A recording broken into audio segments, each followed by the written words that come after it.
সব্যসাচী দত্ত ইতিমধ্যেই প্রায় 7 কেজির বেশি সোনা উদ্ধার হয়েছে। তৃণমূল জেলা পরিষদ সদস্য টিনা সাহা ভৌমিক তার বাড়ি থেকে গতকাল রাতে প্রচুর সোনা উদ্ধার হয়েছে।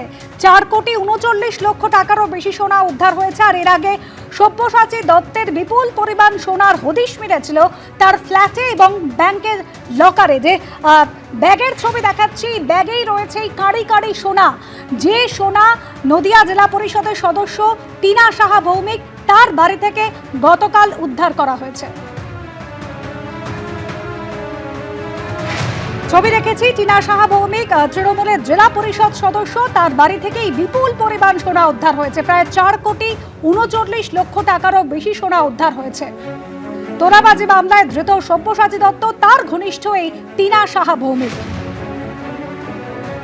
এর আগেও ধৃত প্রাক্তন তৃণমূল বিধায়ক প্রায় 3.5 কেজি সোনার হদিশ মিলেছিল তার রাজারহাটের ফ্ল্যাটে এবং ব্যাংকের লকারে।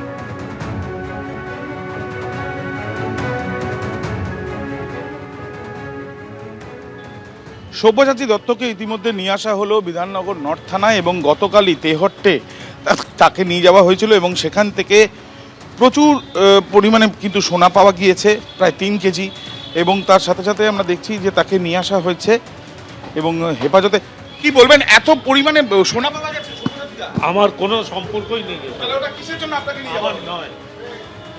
আমরা দেখতে পাচ্ছি যে জেলা পরিষদের সদস্যের বাড়ি থেকে যে বিপুল সোনা পাওয়া গিয়েছে, সেই সোনা সব্যসাচী দত্তের কে নিয়ে গিয়ে তল্লাশি করে পাওয়া গেছে। আমরা দেখতে পাচ্ছি যে এই ব্যাগে করে নিয়ে আসা হচ্ছে পুলিশের তরফ থেকে, এবং এই যে পুলিশের তরফ থেকে ব্যাগে করে নিয়ে আসা হয়েছে তার সাথে সাথে এই এত পরিমাণে সোনা কেন রাখা হয়েছিল এবং তেহট্টের জেলা পরিষদের সদস্য তার বাড়িতে রাখা হয়েছিল, এটা কি কোনো না কোনোভাবে আগে থেকে পরিকল্পনা করেই রাখা হয়েছিল নাকি এর পেছনে অন্য কোনো রহস্য রয়েছে, সেটা খতিয়ে দেখা হচ্ছে, এমনটাই পুলিশ সূত্রে খবর।